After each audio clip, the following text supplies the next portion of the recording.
I'll lift you guys up to my tube. Hopefully that works. If I start hesitating and saying weird things, it's because there's people around and I'm nervous and it's weird that I'm doing this in public. Okay, this video is intended for my Kendo comrades. So this is for a warm-up because this is an unofficial warm-up because Sensei didn't put his microphone on, and here I am doing this now. If Sensei does like this, maybe it'll become more official. So I have my list of moves that I went over with the footage that we did last time we tried to do this warm-up. And so I'm going to go through them in detail, kind of explain the why and everything behind it, and we'll go from there. So what I've noticed a lot for these moves is that Sensei is very spinal focus on spinal mobility as well as legs stretching with some shoulder rolls, of course. So first we're going to work on the upper spine, which is obviously the neck.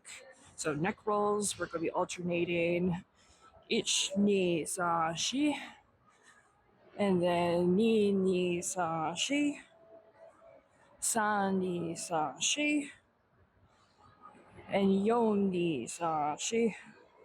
And that's easy. Step 1, neck rolls. Number 2 is shoulder rolls, forward and back. So first we're going to go forward. So we're going to go ich, ni, sa, shi.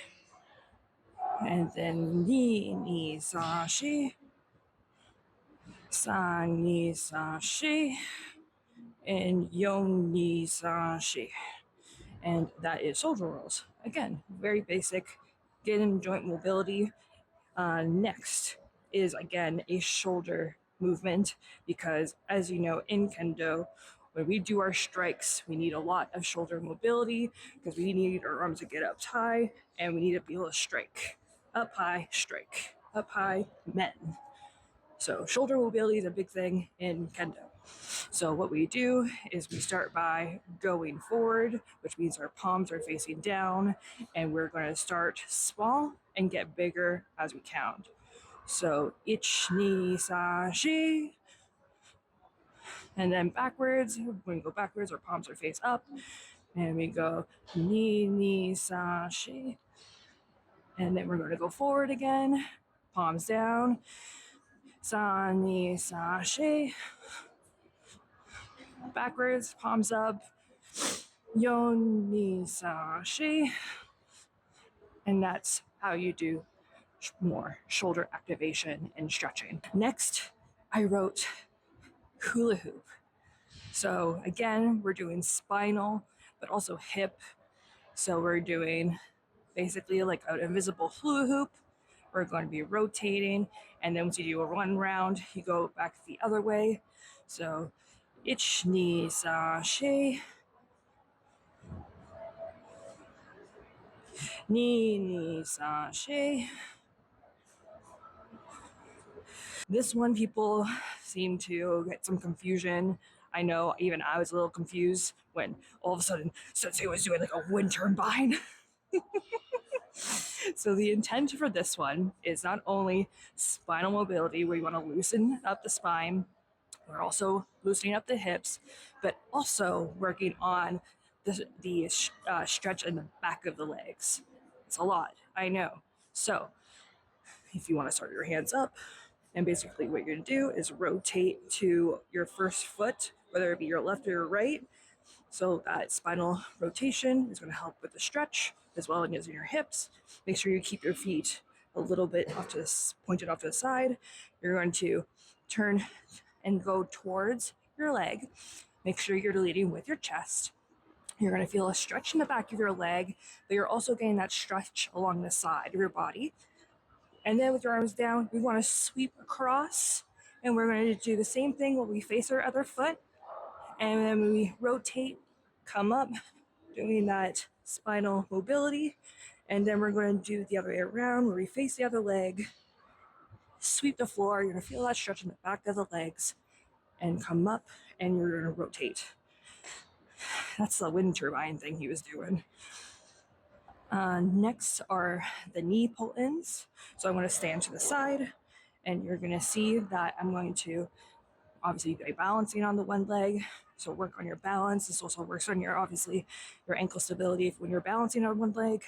And then you're gonna bring a knee in and pull up. This is gonna stretch your glute. So I'm gonna face this way. And once I pull the knee in, it's going to stretch your glute, but also work on that hip flexor at the same time. And then you're gonna alternate. So ich, ni, sa, shi, ni, sa, shi, san, ni, sa, shi, yo, ni, sa, shi. Next, quadricep stretch. Everyone should know this one, but it's very important as well, but it's more active and dynamic. And so what we're doing is we're going to again stabilize on one leg, kick this foot back to the hand, and you want to make sure that you are straight and aligned, not hunched over like this. If you can, make sure your knees are in line with the other knee, and then you hold the stretch, and you're going to be stretching the quadricep, which connects from your knee all the way to your hip. And then you alternate one side to the other.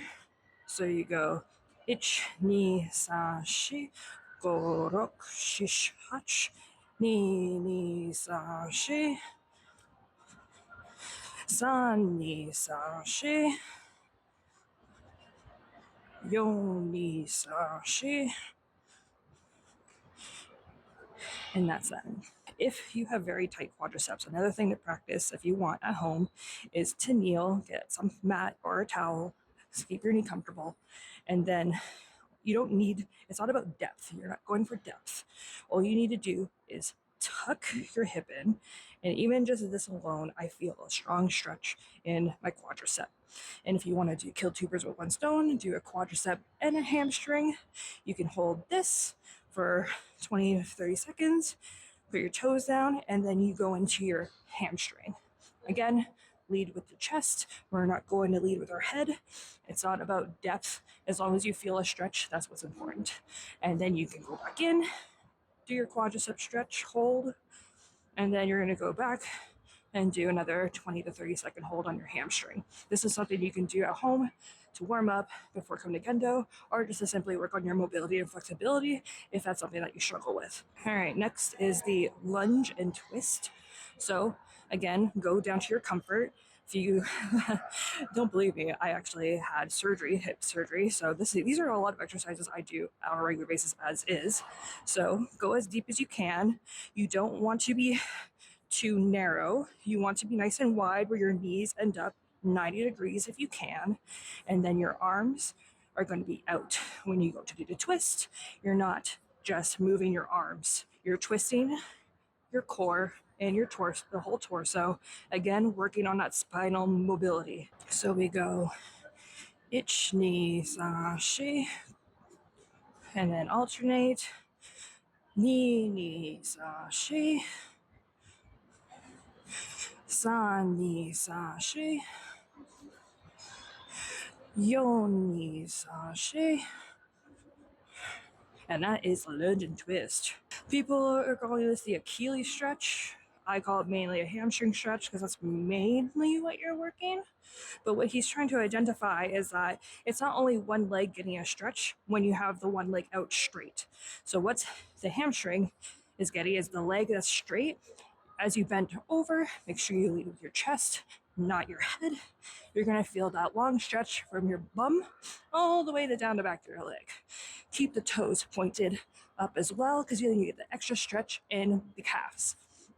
Then the extra stretch that you get when the standing leg is on the back of the leg, right at the bottom here. Your Achilles attaches to your calves as well. Whew, I'm out of breath already. And so when you're doing this stretch, make sure you're leading with your chest. You're sweeping to see how far you can get, because a lot of people that don't have flexibility in their hamstring, some of them can't even get to their toes. Some of them, the hamstring is a really important muscle on the back of the leg that connects to the back of the knee up into your glutes. It's also called basically the bicep of your leg. So think of your back of your leg as your bicep. So really important. It gets easily really tight, which inhibits people from being to touch their toes. So the front leg is straight. The standing leg, supporting leg is going to be a little bit bent, and you're going to swing as far as you can. Do not overdo it. And you're going to end up stretching your hamstring, all back your leg, as well as working on the Achilles and calf muscles. So we go ich, ni, sa, shi. Ni, ni, sa, shi.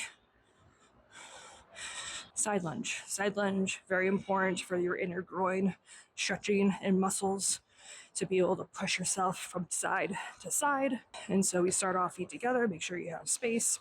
And when you do this, you want to make sure that the priority is sitting in your bum back and not propping yourself forward. You want to be able to, everyone to be able to see your chest is out, sit your bum back, push yourself back up. Again, switching sides, my bum is back, you can see my chest is out, and then switch sides. So we go ich, ni, sa, shi, ni, ni, sa, shi,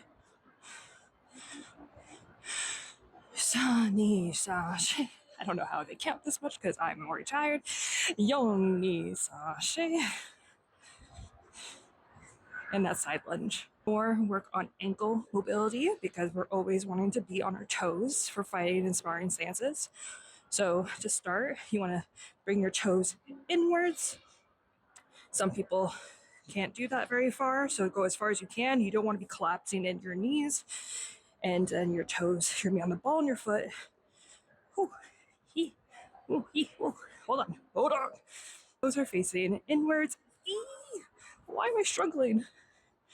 Okay, I do this all the time. Why is this hard right now? You're not hopping across the floor. You are literally going to be working on that strength in your ankles, and you are taking steps. Obviously, a little bit faster. Ich, ni, sa, shi. And then after 2 counts of 10, you turn the other way and you do the same thing. 2 more counts of 10. And then we alternate with the toes now facing outwards. Again, toes facing outwards. Don't have your knees collapsing.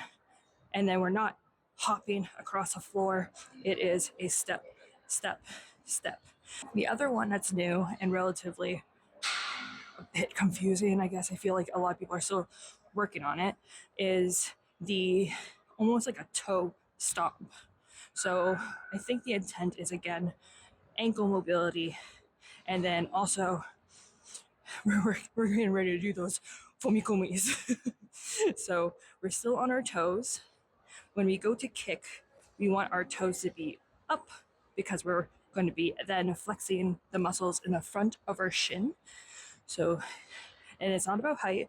We're just going to kick up and then stomp, and then kick up and stomp, kick up and stomp. Again, heels are up, toes up, stomp, toes up, stomp, toes up, stomp. And you're just stomping. You're not stomping with your full foot. You're stomping only with the ball of your foot. It is so hot in this room. Oh. For our hands, we're working on wrist mobility. So we're going to start out like this, at shoulder height with your arms. And then we're going to bring it in into a prayer, close to the heart. And then we're going to point the fingers down and then back out into the starting position. So ich, ni, sa, shi, go, rok, shish, hach. So one cycle is of 10 seconds is one of these wrist mobility sets or reps.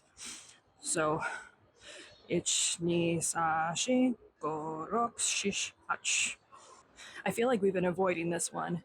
It's like the second last one that Sensei showed us, and it's to be in a somewhat down dog plank position. I know it's hard with the bogu on to go into down dog, but you want to have enough space in a plank position where you feel a stretch, where you can't put your heels on the floor, and then you're just pedaling out your legs, and you're getting that stretch from the Achilles up the back of the leg, and you just want to try touching the heels to the floor to get that stretch.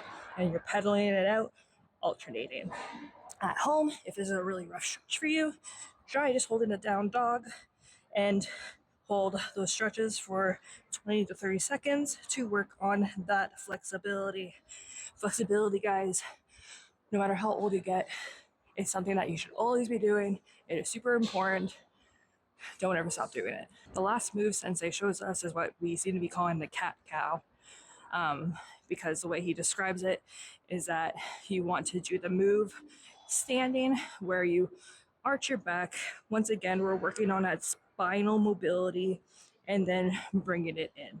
And in addition to that, we're getting wrists and forearms involved. Your finger muscles are all in your forearm. And so we are going to be pulling ourselves in. We're going to arch our back. This is the cat, the scaredy cat. And then as we push out to go into our normal spine, we're going to pull the wrists in to flex our finger muscles. And then release your hands to then do it again. We're going to arch and then push out with our wrists and then reset. Pull in and then wrists curl in to stretch and then reset. I know myself, I find shoulder mobility to be a serious thing to be worked on to do Kendo because of how much we do the striking. And something that I've been working on are things like how we reach for our fingers. And the important thing here is that if you can't reach your hands, if you can't reach your fingers, I would suggest getting a towel, or if you have a yoga rope. This one has multiple handles that I got. I don't even remember where I got this from, but it's really handy. And so if you can't reach your fingers, get that rope and work on that mobility, get into those handles and pull on one another. And also the thing you want to work on, because this is going to help with posture a lot, is that you don't want these shoulders caving in. You want these shoulders pushed out and your mobility worked on shoulder wise. And then once you're doing one side, you then do it on the other. So you do that. I got my band because hypothetically, if you can't reach, you're going to use a band or a towel, and you don't want to slouch in. You want these shoulders out. And hold that for 20 to 30 seconds and then alternate. A more advanced move that even I'm still working on is behind the back prayer hands. So I'm still working on it. Bear with me. I can't do it. I'm not perfect yet. So basically, you're going behind your arms, behind your back, and trying to do prayer hands. And again, you want to make sure that you don't slouch those shoulders in. You want to make sure they're out. And that's really going to help not only shoulder mobility, but posture. Again, this is an unofficial Kendo warm-up video. And I hope this helps. I'm going to go practice now my suburis, as you should as well, because now I'm all warmed up. My shoulders are warmed up. Everything's warmed up. Get practicing. Get ready for the next Kendo class. And get better every day. Be kind. Be humble. See you guys in class.